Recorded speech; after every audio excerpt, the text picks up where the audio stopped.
Well, welcome to Garden Party, everybody. We're the virtual series from the Southern California News Group to give you tips, tricks, and insights into getting the most joy and productivity out of your gardening experience, and also help you find a community of like-minded green thumbs, or in my case, a wannabe green thumb. I'm Sam Dunn. I'm the senior editor of premium content here at the Southern California News Group. First, I want to say thank you to our Reader Reward subscribers and to all of you who've made our ongoing programs so popular. By the way, if you are a Reader Reward subscriber attending today, you're automatically entered to win a $100 gift card to Home Depot. That should come in handy. I just want to say a few things before we get started.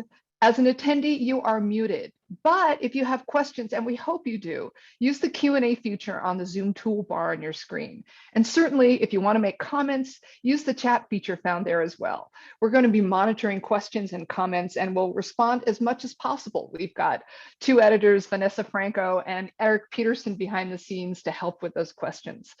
This session will be videotaped, and a link is going to be sent to you so you can share or just revisit some of your favorite moments. It's also posted at scng.com/virtual events, and that's where you can find all of our past virtual shows as well as see what's coming up. Now, it is my extreme pleasure to introduce our resident expert, gardening rock star, Joshua Siskin. Joshua has been our columnist at the LA Daily News since 1993. He holds a master's degree in horticulture from UC Davis. He's also been a landscaping and gardening practices instructor at LAUSD and UCLA Extension, and he's owned his own landscape management company. He's written a book too. It's called the Green Plants Under Smoggy Skies, a guide for the Los Angeles gardener. But wait, he is also a licensed psychotherapist, excuse me. So maybe that's why he's so good at getting to the root of our gardening issues. Ha ha. Welcome, Joshua. How are you? Samantha, I missed you. Oh, I missed you too. It's been too long. But anyway, hey, listen, I noticed you've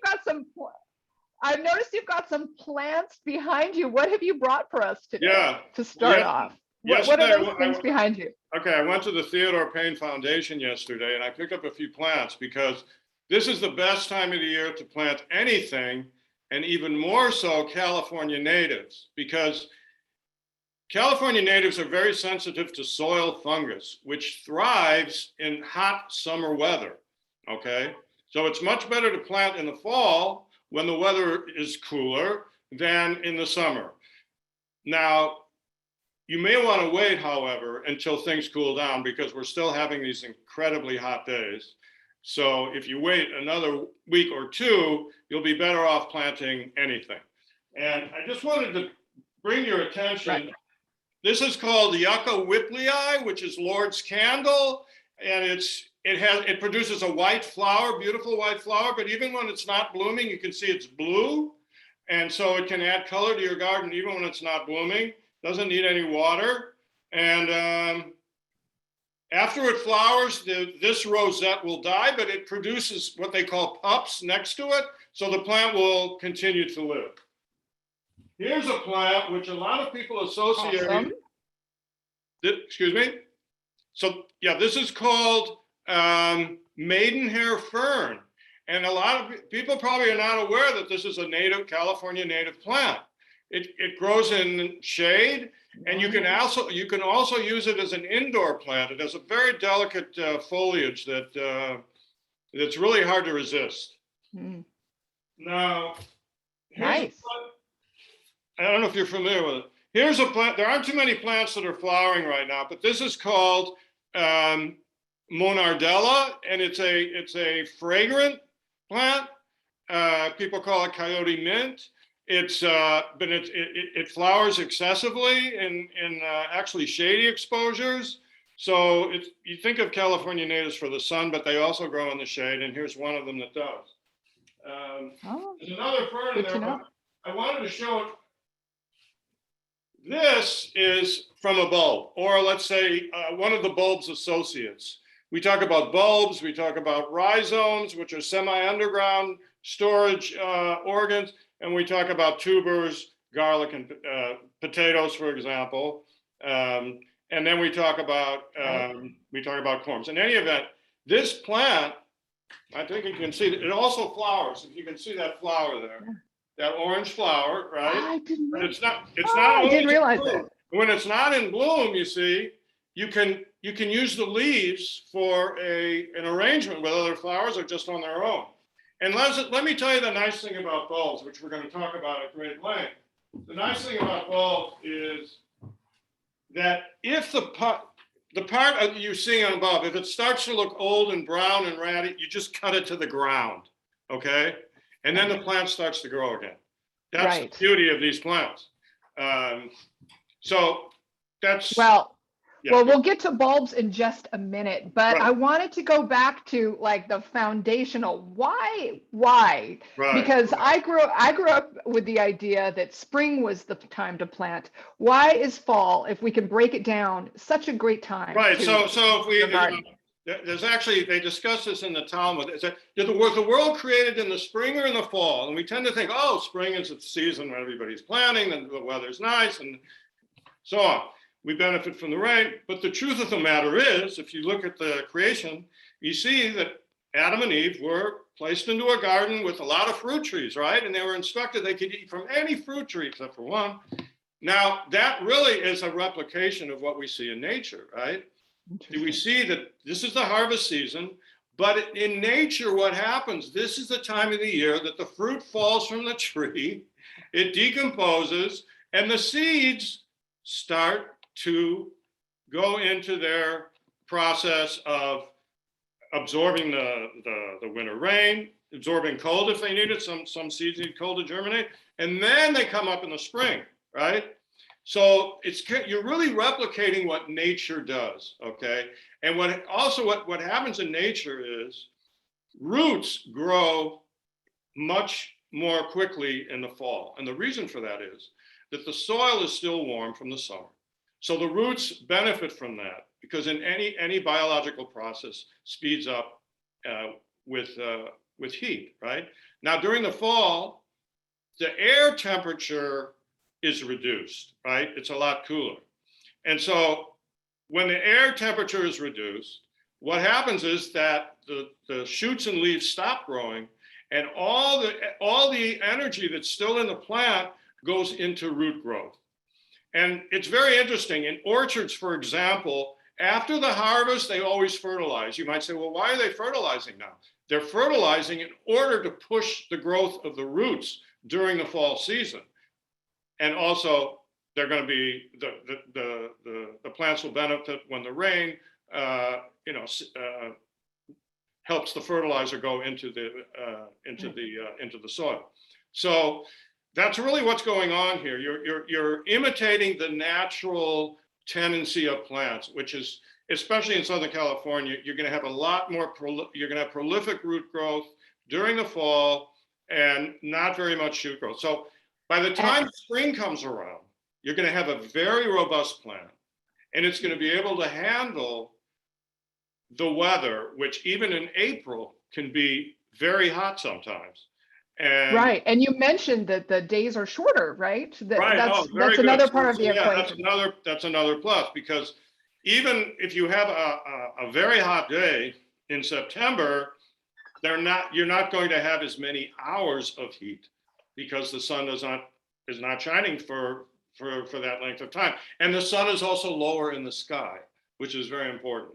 Right, when in the summer, the sun is at its highest point, and as the winter approaches, the sun starts dropping in the sky. So you have a less intense heat, and you also have shorter days, fewer hours.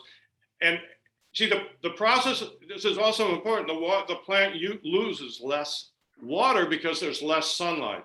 Because the process of photosynthesis depends on the sun. The sun opens up the leaf pores of the plant. And when the leaf pores are open, carbon dioxide can get into the plant in order for there to be, so the plant can make its own food, which sustains it. But it pays a price. When its leaf pores are open, water is also lost. And because of that water loss, plants tend to go into stress in very hot weather. But in the fall, when there's less sunlight and less photosynthesis and the leaf pores aren't open so much, then the plant can fully absorb the water that's available. I love this. So let's move on to, now we know why to plant. Let's move into what to plant. And one of the top things you've already mentioned is bulbs. In fact, we had a couple of questions. The plants behind you, can you say the names again? The ones that germinated from bulbs? Okay, well, the only one that came from a bulb here, well, actually, there's another one. Oh, I don't know if this is a very special plant. I love that one. You know this one? This is Peruvian lily alstroemeria. This plant will bloom virtually throughout the year. There's no plant that lasts longer in a vase than alstroemeria, probably 2 weeks on average. So I highly, highly recommend. Now, some people think it's weedy. It does grow, pretty quickly, but it's very easy to control. If you don't like it, just rip it out or cut it down. It'll come back. But I think it's a friendly plant to have around. And they have it in orange, they have it in pink, they have it in red, they have many, many different colors. Peruvian lily is really a good way to go. And I should say something. If you're growing natives and bulbs, you probably don't have to do very much in the garden after so many years. I mean, once the natives establish themselves, they don't need much water. And bulbs also, if you want them to do more for you, you water more. But if you don't want them to do that much, just water less. Maybe they dry up, maybe you cut them to the ground, but they're going to come back again. And that's true of daylilies, agapanthus, a lot of, and this one too, canna. Okay, this is called canna. What, say it again. I'm sorry. Canna tropicana. Canna, C-A-N-N-A. And the variety is tropicana, so it's easy to remember because it rhymes. Canna tropicana. Tropicana. Yeah, it's a good one. It's you can't go wrong with this plant because again, you can use it for indoor decoration, right? And it's going to be blooming most of the time, and you're always going to have the foliage to enjoy. Great. So those are our two bulbs behind you. Right. So let's get to it. What else? So what else? So let's talk a little bit. Let's see. Could we see the first slide because that'll cue us in. Okay, so here's that one. Okay, so yeah, we talked about the different temperature. Here you can't. I don't know. I can't. I'm not like the weatherman that points in the. Anyway, you can say anyway. They're showing in the last on the frame on the right to the very far right. They're showing you the difference in growth. Where you see the big lollipop as opposed to the little lollipop. The big lollipop was planted in the fall, and the little lollipop was planted in the spring. And because the big, what's growing more is the one, so it has a lot more root growth, and that explains the quicker development in the spring. Yeah. Mm-hmm. So yeah. Great. So we can go to the next. So here, wildflower. This is just, if you go to the Theodore Payne Foundation, you can go to their website, theodorepayne.org, and there you can click your way through to find dozens of wildflower seeds that are available, or you can go visit in person. Anyway, I just wanted to show you a few examples of wildflowers. Going from left to right, the first one is Farewell to Spring, Clarkia amuena. It's a gorgeous plant. It's really a gorgeous plant, and encourage you to plant it. The next one, moving to the right, Desert Marigold. That's a yellow flowered plant. It has gray foliage, which is a really nice contrast, and that's also highly recommended. Then you have a milkweed to the right, showy milkweed. There are a number of native milkweed species that they have at the Theodore Payne. They have the seeds, and then finally to the right, we have another Clarkia, which is elegant Clarkia. It's another very, very appealing plant. It has actually red stems in addition to the mauve flowers. And just so you see, here's California. Oh, good. So here's a California poppy seed that I picked up yesterday at Theodore Payne. And here's a milkweed seed. So you see that there. So let's go through these a little bit because I love this Douglas iris, Iris douglassiana. Okay, on the upper right. That's actually, they also call it the beardless iris. It's a hybrid iris. It's actually a hybrid between a California iris and an Oregon iris. There are many different colors of this iris. It's an incredible plant. Highly recommended. You find it in all different colors. And it's, so here you have a bulb that's also a native. So you win on both scores. Oh. Now, if you go to the bottom, you go to the Indian paintbrush, this is a fascinating plant. It's actually a parasitic plant. So what you do is you plant the seeds of this next to other plants that are going to grow. They could already be growing, like penstemon, for instance, which is a popular California native. And what happens is the roots of this Indian paintbrush grow into the roots of the other plant, and they derive sustenance from them, from the other that's plant. so interesting. Yeah, And they're parasitic. They don't end up killing the other plant, the host plant. No, they don't kill. They suck a little bit out. I think they're pretty gentle. Now, if we go up, the sticky monkey flower, that's a plant that that persists. They have both annual and perennial monkey flowers. Highly recommended. They bloom profusely. Okay, and then we have the redwood sorrel here, which is the white flowers. That is that actually grows in the redwood forest. So you probably need some shade to make it work. Some shade, right? Yeah. And then to the right you have tidy tips, so called, because it has little tips of white around the yellow, which is kind of a nice combination. I love that plant. Yeah, it's very nice. Beneath it, you have California fuchsia, which is flowering now. It's one of the natives that flowers very well in the hottest weather. It attracts hummingbirds, and you see it growing wild throughout Southern California. I know you see it if you go in the hills in the San Fernando Valley anyway, between Ventura Boulevard and Mulholland Drive, all the way from Studio City to Topanga Canyon. You'll see this plant growing on the hillsides around you. It's a very tough plant. Then to the right on the top, we have lupin, which is an incredible plant with large flower clusters. It's a leguminous plant, which means it's like a pea or a bean. In other words, it makes its own nitrogen. You don't have to fertilize it. Underneath it, Achilles milk yarrow. The yarrow that's native to California, there's actually a variety, rosea, which you can use as a lawn substitute because you can keep it grows very low. I think you maybe have to mow it once a year. And they actually had it at the Loomis House in Pasadena. I don't know if you ever heard of it, where they have it's like a museum to the southwest. They used to have a lawn of it. I don't know if they still do, but they had planted it and it was very successful. Half sun, half shade, and it was very, very lush. And last but not least, California poppies, which you really owe it to yourself to spread some of them around.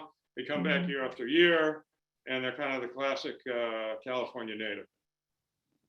Great.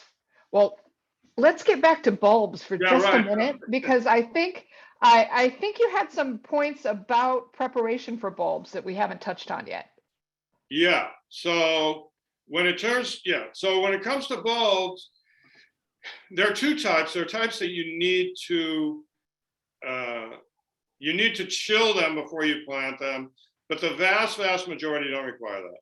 And that's very important to remember. The vast majority of bulbs, with the exception of tulips and hyacinths, almost every bulb you can grow without having to chill it. Even though they say you need to, I've grown a lot of the bulbs that they say you need to chill without chilling, and they've done just fine. But I still would put them in the ground right now, so they get some benefit. Some people say if you really want to get the most, to be safe, so to speak, you put them in the crisper drawer of your refrigerator, but not with other fruits and vegetables, because what happens is fruits and vegetables ripen, they give off ethylene, and ethylene will cause the bulbs to rot. So if you put them in your refrigerator, they have to be separated from the fruits and vegetables. Don't put them in the refrigerator. But for the most part, you can plant, especially the bulbs that, a lot of bulbs come from South Africa, and that climate is like our own, and you can plant those this time of the year, and you don't have to do any chilling. So We have a question from somebody. What about the freezer? Can you put them in the freezer? Is that advisable? No, don't put them in the freezer. No. You want Okay. to put them in the regular refrigerator. Okay. Right. Okay. So, and then when we showed the slide of Keukenhof. Keukenhof is a place in Holland, which is kind of on the bucket list of every plant lover, because every year they plant 7 million bulbs. I mean, here we just see tulips, but there are a bunch of, they plant 7 million bulbs every year. It's actually run by the flower industry in Holland as a promotion. It's only open from the middle of March to the middle of April, when the 7 million bulbs on about 70 acres are in bloom. But it's a very interesting point because, you know, people get obsessed with how deep should I plant bulbs. But yes, you know, one of the techniques of why it blooms so heavily for 2 months, they plant bulbs one on top of the other. They will dig a hole, let's say 8 or even 10 inches deep, and they'll put 3 tulip bulbs one on top of the next, or 3 hyacinth bulbs one on top of the next. So what happens is the bulb on the top will bloom for a couple of weeks, and then when it stops blooming, the one underneath it, because it's deeper, it starts to flower later, then it will bloom, and finally the one on the bottom will bloom. So they keep that, you know, a discrete area blooming for a long period of time because they've done that. But there are a lot of bulbs that don't need to be planted that deep. And the point is that you want to do it now. You want to do it in the fall again. So you have a lot of root growth before the stems start going up, because that root growth will also make the stems a lot more substantial. Flowers. And that's one thing I have to mention. The beauty of bulb plants, and you know, some of them are perennial, like the alstroemeria, your daylilies, your agapanthus. They make exceptional cut flowers. So in other words, if you're growing nothing but bulbs, and bulbs do come on at different times of the year, you can plant a garden that you will have some flowering activity from bulbs throughout the year. Okay. Right now, there's something called naked lady, Amaryllis belladonna, and everything else is dead. Suddenly you see these pink flowers coming up. There are no leaves. That's what they call a naked lady. Right. But by the way, the belladonna, very interesting. You know, when you go to the eye doctor and they put this to dilate your pupils, that chemical comes from this plant. Okay. Because why do they call it naked? Well, naked lady because the bulbs the flowers are up without any leaves. But it's called Amaryllis belladonna, means beautiful woman, because in the Middle Ages, they would take, it was considered very appealing for a woman to have wide eyes. So, so it was an aphrodisiac. They would put the drops in their eyes, right, to dilate their pupils, because that was considered to be very, you know, right, seductive, seductive. Let's just say that. Wow, interesting. What other, just really quick, can we go through some of the no maintenance bulbs that you have so here? I had to put these 5 in here because you really don't have to do anything. Okay. The first one on the left is hippeastrum.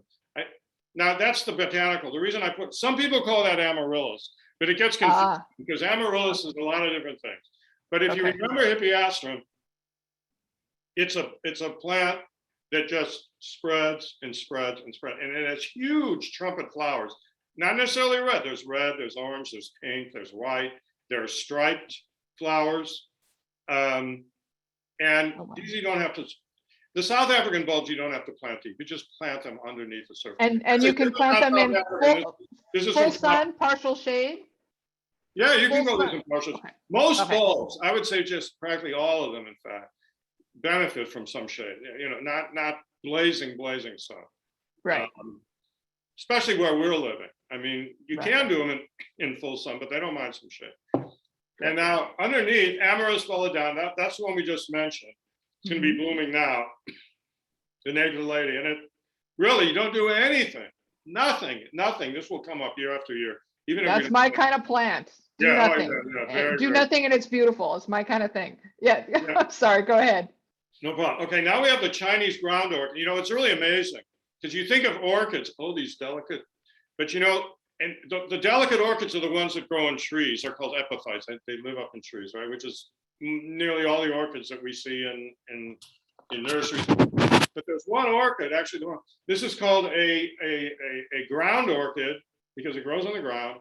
And I guess it's a pterophyte, terra meaning ground, phyte meaning plant. In any event, it benefits from half-day shade, but I tell you, this Chinese ground orchid, it grows like there's no tomorrow. And it'll fill, if you want a lawn substitute for half shade, just plant this, you'll have flowers throughout from spring to fall, at least. Wow. And now up on the upper right, Crocosmia, that's from South Africa, and that blooms also this time of year. A lot of the South African bulbs bloom in the late summer or the fall. And it's another one, it's a no-brainer. You put it in the ground, you don't water it, and it just comes up. And it'll come up year after year after year. In fact, if you water these plants too much, they won't flower as much because they're used to drought. And that's what stimulates flowering. When a plant is under stress, a lot of times it will flower because it's afraid that, its life is threatened. So what happens when its life is threatened? It wants to make sure that it reproduces itself, right? So it flowers. Okay. That is so interesting. That's something to keep in mind.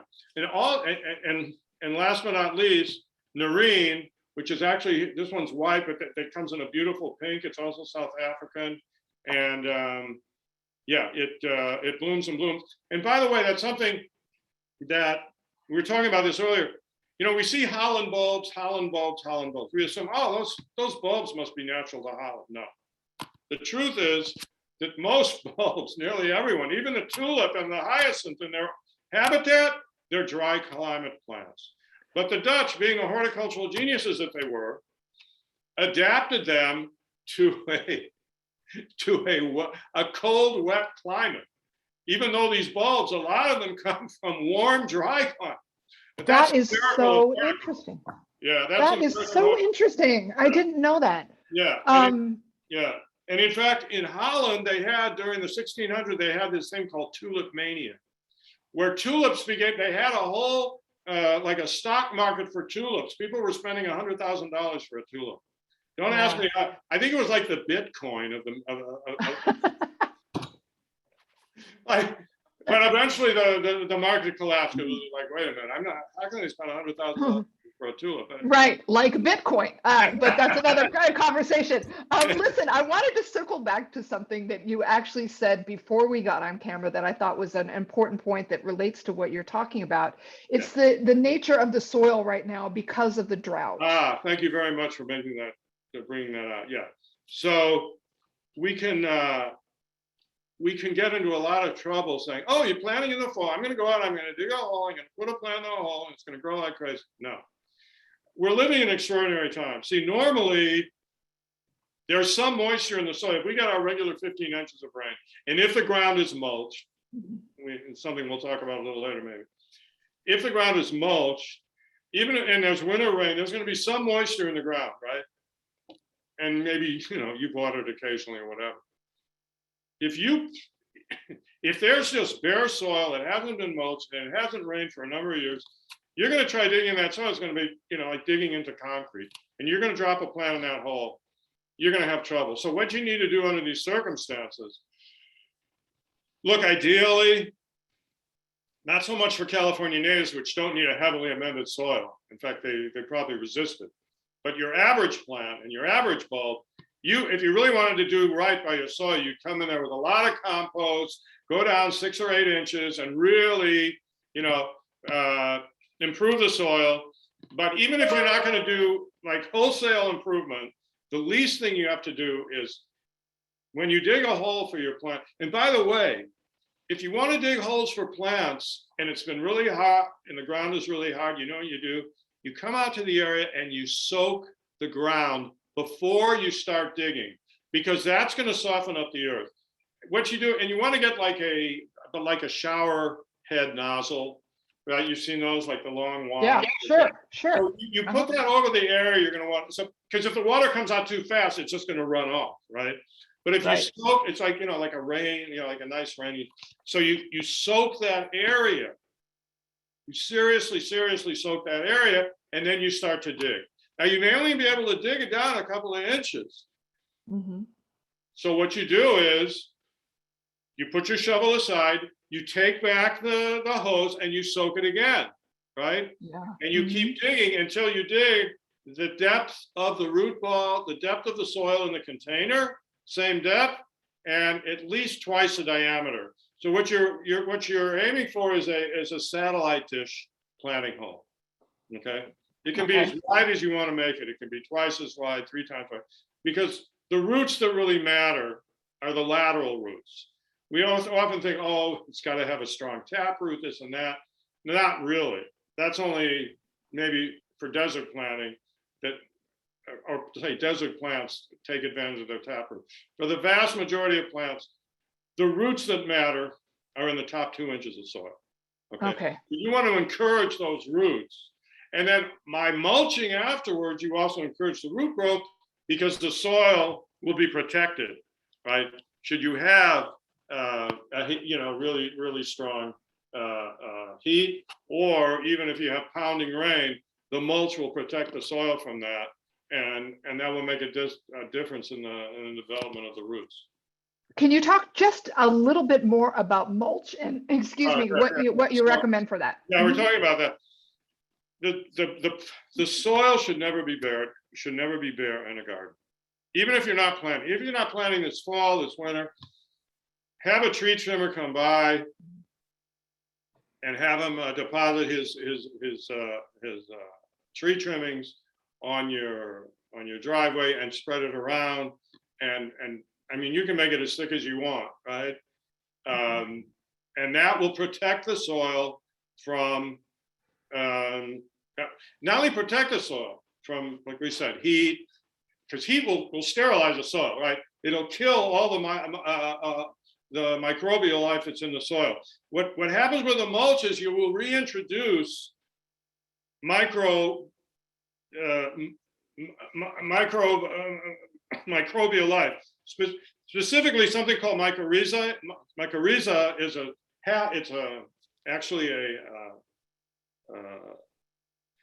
it's a combination organism. It has both it's actually kind of a fungal organism. But what it does is it breaks down minerals in the soil and makes sure that the plant receives those minerals. Now, you can't have this mycorrhizal growth if there's no mulch to sustain it. It feeds on the mulch. As the mulch decomposes, that becomes food for these microorganisms. Okay, so that's why it's so important to have the mulch on the soil at all time. You want a living soil when you get around the planting. If the soil is just bare, it's going to be dead. There's not going to be any nutrient in it or any microorganism to help break down the minerals that are in the soil. And shifting just a little bit, because I want to wrap up our main section and then get to the questions. But you had also mentioned in why the fall is such a good time that temperatures are cooler, therefore insect pests and disease agents Thank you so much. aren't as active. So can you, yeah. So again, any biological process or any living organism benefits from heat, right? So the minute you turn on the heat, the activity of insects, for instance, is going to go way down. Insects go dormant during the wintertime, a lot of them. Like they hide under the barks of trees. They'll hide, which is, by the way, another good reason that you really want to concentrate on having a sanitary garden, especially where you've had disease plant. You want to make sure you remove all plants that were diseased or any dead leaves on plants that had some sort of an insect pest, right? Very important, because you don't want to have overwintering habitats for these insects. You want them to go away. Either they go dormant or they die or they disappear. I mean, go dormant, but you don't want them to go dormant in your garden if possible. Sure. Right? So the insect activity slows. And fungus also, the fungus that's in the soil, especially Phytophthora, which is like the most devastating, it's a water mold. It means that when it's hot and you have a water in the soil, then you have a chance for this fungus to grow. So that's another reason to plant now, or plant when it gets a little bit cooler, because that will not stimulate the fungus to grow because the temperatures will be reduced. Related to that, we have an interesting question just come in Right. in the chat, actually. It says, please, Ella Lau asks, please address the use of compost as a topper in lieu of mulch. Does that Oh, introduce? yeah, well, compost is good.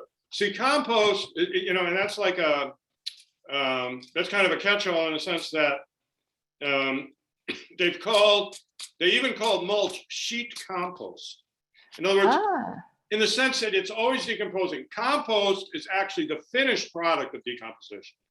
So if you really wanted to give your plants a royal treatment, you would just mulch with compost. You feel what I'm saying? I see. It would cost you, unless you're making your own, right? And you have a huge pile of stuff that's you know, you eventually get compost, whatever you do. Like if you have a huge pile of leaves, eventually it's going to turn into compost. If you have logs, it's eventually turn into compost. If you have banana peels, you know, if you have a mountain of banana peels, it's going to turn into compost. But it's a question of how long it's going to take, and so on. So, but yeah, no, I mean, compost is the ideal mulch. Yeah. I brought that into that conversation about pests because we tried using compost. I don't think it was quite cooked yet, and introduced a lot of parasites and other difficulties into our garden. But that's interesting. That was us. Never mind. Should we move on to questions? We've got a whole bunch of them. Yeah, for sure. And one of them, circling back to watering, an attendee wants to know, can you talk about watering requirements during the heat for palm trees and other deciduous trees? Is it required to keep? Yeah. Okay, palm trees don't need to be watered. I mean, unless they're all starting, you don't need to water a palm tree. Okay. Unless it's some exotic species, or maybe like if you're growing a Kentia palm, you know, the palms you see in the hotels with the big fronds going over, right? So something like that is a little more tender. If you're growing it, you maybe be a little bit more attentive, but vast majority of palms, you don't have to water ever once they're established. Now the other, deciduous trees. Again, you have to be, there's kind of a rule of thumb that goes like this. If it's really hot, avocado trees once a week, citrus trees once every, again, I got to step back here because I know mature avocado trees, you may never have to water. Okay, you know what I'm saying? You really have to know what stage. It's like the first, I'd say 3 to 4 years, it's going to be different than later. You see what I'm saying? The first 3 to 4 years, I'd say an avocado tree once every 1 to 2 weeks, a citrus tree probably every 2 to 3 weeks, and then a deciduous fruit tree like a peach tree, a plum, an apricot, anything like that, every 3 to 4 weeks. Okay. But now the best way to make sure, if you get a soil probe, because here's the thing, you want to water when the soil is dry at a 6-inch depth, a 4 to 6 inch depth. So what you do is you get a soil probe. You can go online. It looks kind of like a pogo stick. It's just a T handle, and then there's like a hollow tube. So you can go down, you can take out a portion of soil, you bring it back up, you look at it. Is it moist or is it dry at a 6-inch depth? And when it's dry, then you know it's time to water. So that's a way of making sure, like you're uncertain, it's been so hot, do I need? Because really it's what's going on at the 4 to 6 inch depth. That's your concern. If it's really bone dry there, then you need to water. Otherwise, it's okay. Because the soil surface is just a surface. It's not everything. Yeah. Okay. I have a question from Lucia Marino. She asked, what is bokashi and how is it used? I don't know what that is. All right. Well, there we go. We don't know what it is either. Bokashi? Yeah. Geez, I'm sorry. Oh. The question just moved on the screen, so I can't find it now. But here it is. Here it is. No, now it moved again. Sorry, can't find it. I mean, Boccaccio was a writer in the Middle Ages that wrote ribald stories. Boccaccio. It's Bokashi. S-H-I. O-K-A-S-H-I is a Japanese compost. Someone's answering the question. That It's a Japanese converts composting food, system. okay, converts food waste into a soil amendment. Beautiful. Oh, Well, it's fermented. Okay, you need specialized bacteria. Okay. here we are learning from the attendees. Yeah, I it love was this. great. No, so I don't know. Shifting Never heard of it, but gears. yeah, it seems like it works. But you Shifting need a gears to special bacteria, specialist bacteria. okay. So the can we shift- bacteria do the fermentation. It's not, but normally all compost piles are broken down by bacteria. So, but maybe it's a special type. Yeah. All right, shifting gears again to a fall question. Mary Pat Gonzalez has a very basic and nice question. Can I Right. still plant tomatoes in the fall? Yeah, absolutely, absolutely. You can plant tomatoes through December. If we have a mild winter, I've done it. You plant tomatoes in December, you can have tomatoes all winter long. Yeah. Sounds good. But now again, you want to make certain that it's a very, very hot, so you have to be attentive. Like we were talking earlier, any plant in this weather that you plant, you need to water it every day for the first 2 weeks. Okay. Unless we just have an incredibly overcast day. But as a rule of thumb, anytime you plant, you need to water every day for the first 2 weeks, unless in the middle of winter and it's raining or whatever. But in the growing season, that's kind of the rule of thumb. Okay, makes sense. Another question. Any advice or considerations using dwarf carpet of stars as a lawn replacement? Or what other foot traffic friendly lawn replacements would you recommend? Yeah, dwarf carpet of stars. That, I'm pretty sure that's isotoma. I mean, sometimes the common name states. There is something that it's called. It doesn't have the most appealing name. Kurapia. Kurapia. K-U-R-A-P-I-A. It's not a lawn. It's actually a ground cover, and it works as a lawn substitute. You might want to look into that. Kurapia. Okay. And actually, the common name is frogfoot. Look up frogfoot, and you'll see that there's a frogfoot that can be used as a lawn substitute. Okay. Yeah. Dana Zenda asks, can you talk about the care and why they are planted in peat moss and need distilled water of carnivorous plants like the pitcher plant or monkey plant? Oh, okay. Sorry. Yeah, yes. yeah. So, yeah, I mean, yeah, those plants need really good drainage and they need an acidic soil. So that's where you get the peat moss coming in. Okay. And you can grow it in a hanging basket. I've seen that done. They're actually pitcher plants are very tough. And I don't know if you have to plant it in pure peat moss. I would just really fast draining soil with it. And I think it would do just fine. Yeah, I've seen those growing with very little care. They really actually have a certain amount of drought tolerance as well, even though you think of them as bog plants, but they're pretty tough plants. Okay, moving on. We have a couple questions on fertilizer. Susan Moeller and Lisa Stone have those questions. The best fertilizer, and is chicken manure a good way to enrich the soil? Yeah, well, if it's aged, chicken manure is very hot. See, because but any manure is good if you allow it to age. What does it mean? Hot. When I would let it just sit for several weeks, if not more, and then you might want to try a little of it and see if it burns the plant. Okay. But what's your go-to? Yeah, what's your go-to fertilizer, I guess is the question. I would let's put it this way. Again, if you're mulching regularly, you don't need to fertilize. I think we talked about that last time. Yeah. Okay? Yeah. Because the mulch decomposes and it adds look, I was recently in don't take it from me, but I was recently at Descanso Gardens, which is in La Cañada, Flint Ridge. And I had a conversation with the horticultural supervisor at Descanso Gardens. And he told me that what they're doing religiously is mulching, and fertilizer is really an afterthought. And they have a garden there of flowering plants that you wouldn't believe. Okay. And you say to yourself, wow, if they're doing this in a botanical garden, what's this thing with fertilizer?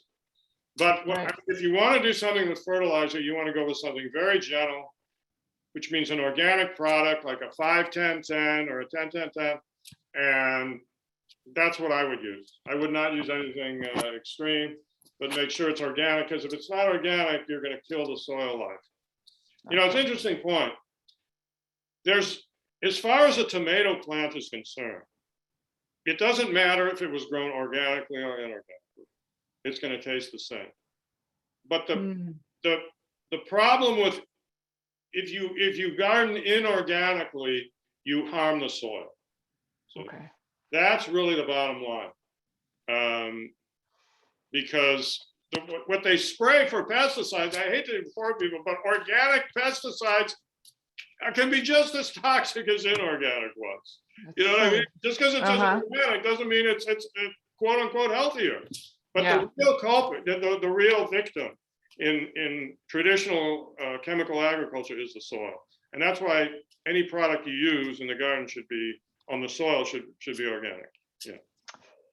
One other question from Lisa Stone. She asks, what soil prep is needed before I plant Fuji apple trees and avocados?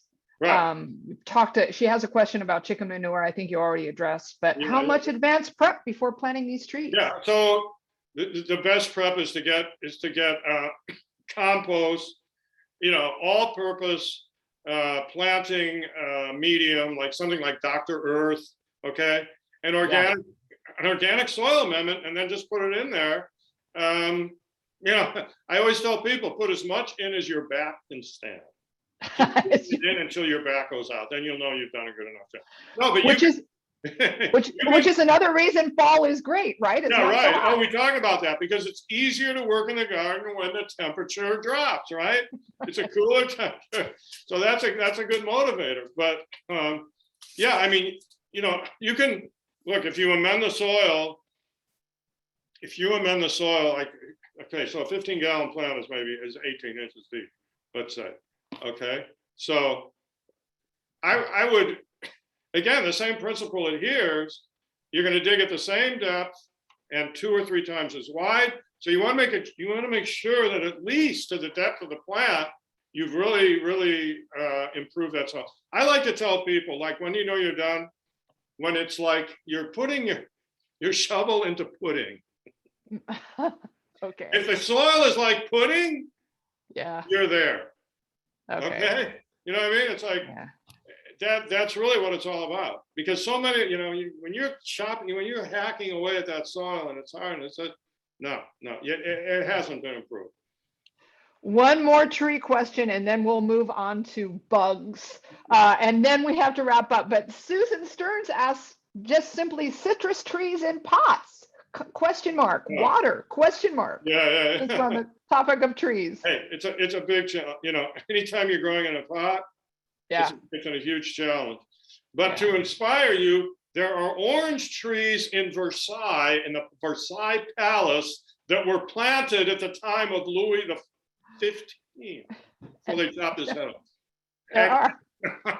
Yeah. And they managed to keep him alive. You know, what you have to do is take them out of the pot every now and then. I mean, obviously you can keep making a bigger pot, a bigger pot, and a bigger pot. But the way they do it is they completely take it out, they trim the roots, and they put it back in. Watering, it's just, it's a constant chore. You just have to constantly test the water and test the soil. When it's dry, generally speaking, 2 inches depth, okay, to the pot, because they're going to dry out in a hurry. Then you're going to want to water again. Sounds good. Let us move on to a question we have about bugs in the garden. Julie, do you want to put that that slide up? We had a question on a certain type of bug that is inhabiting a milkweed. What's this about? This is a beautiful thing.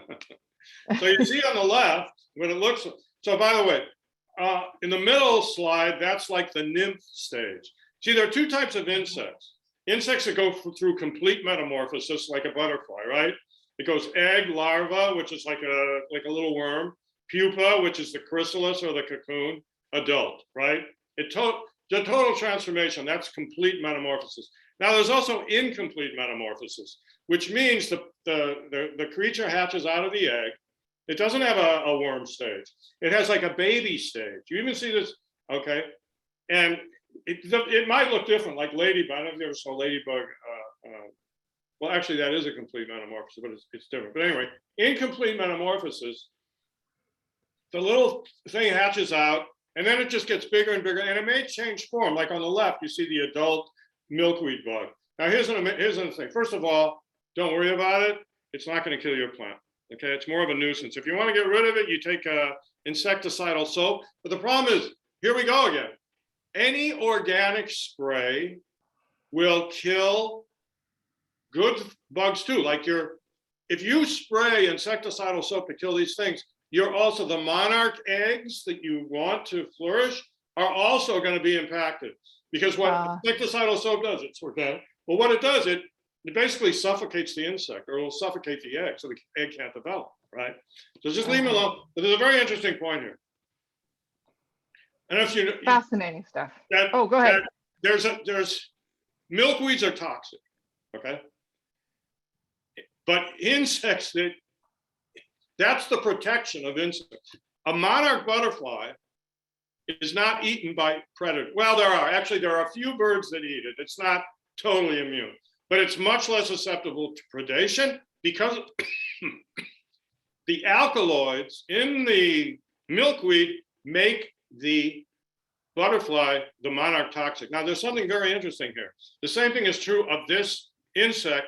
And one of the reasons we know that, it has the same coloration as the monarch butterfly. In other words, insects that turn this orange and black, they have this toxicity. So the reason that this, actually most of the work that it does, it sucks from the seeds. It nourishes itself from the seeds of the milkweed, but it makes itself toxic so predators stay away from it. I love that. That is fascinating. Listen, I could talk to you all day. Everyone could talk to you all day. But alas, Likewise, we are out of time. We are out of time for today. I know, right? Time flies when you're having fun. You want to go through this? Yeah, let me just go quickly through. To the top left, you have weeding, wild suburbia. But what has a beautiful, this is basically about acquiring plants and seeds. So the first one, if you go to that website, you'll find a list of California native nurseries. Okay, that's what's good about that. Las Politas, it's probably the most comprehensive website for discussion of native plants. Amazon, if you want flower bulbs, if you want to get them online, if you go to Amazon and you just search flower bulbs, you're going to get a lot of different vendors. Although you're probably, if you go into a nursery, they're going to be less expensive, right? The problem in the nurseries is that the quality is going to vary because people pick through the really good stuff, right? And that's another reason to buy plants to bulks right now, because over time, the less desirable are left in the bin, right? They've got like maybe moldy, this and that. So the quality of mail order is higher, but they're also more expensive. So if you want to get the best bang for your buck, go to the nursery as soon as the bulbs are available. Great. And then last but not least, we have the Theodore Payne, which is, it's good for both plants and seeds. That's why it's up here. There are a lot of excellent native plant nurseries in Southern California. Don't get me wrong. But I'm closest to this nursery, just, geographically. And I like the fact that they have a lot of seeds. And they have very knowledgeable staff there too. So. Joshua, thank you so much. Mwah! It was great to see you. I'm going to see you next month. Yes. That's all, alas, that we have time for. Everybody, Joshua's column, in case you don't know, runs in our Saturday's newspapers and online and all of our publications. His website is thesmartergardener.com. Please join us for our next garden party. See how much fun we have? You got to come back. It's on October 20th for Veggies Galore. And if you want more gardening insights from our experts, sign up for our garden party newsletter. And we have the details there. Meanwhile, I'd like to invite you to hang out with us this Friday, September 17th, for our bookish show with our host, Sandra Singh Lowe. Get this, you'll like this, Joshua. We have Henry Winkler, who is a children's book author, but of course, who is he? the Fawns. And then we've also got Daniel Handler, who's AKA also known as Lemony Snicket from the very popular series of Unfortunate Events. To register for that and for everything else and for Garden Party coming up, go to scng.com/virtual events. Let me just a quick promo for next month. Yeah. Someone who is considered the premier vegetable grower in the United States will be participating. Not just you. There's going to be yet another one. Oh, really? We're going to have so much excellence. We won't know what to do with you guys. Come back October 20th. Hey, if you're not a subscriber, but you want to get in on all the entertainment and information we offer, give us a call. The number for subscribing is 877-469-6133. I'm sorry we weren't able to get to all your questions today, but I'm sure, Joshua, you're going to follow up with a lot of this in the newspaper. Anybody who emails me, I'll answer your question. Absolutely. And if you want to share your thoughts or you have additional questions, please email us at events@scng.com. I guess we're going to see you next time. Have a great day. Get planting, everybody. Thanks, Joshua. You're more than welcome, Samantha.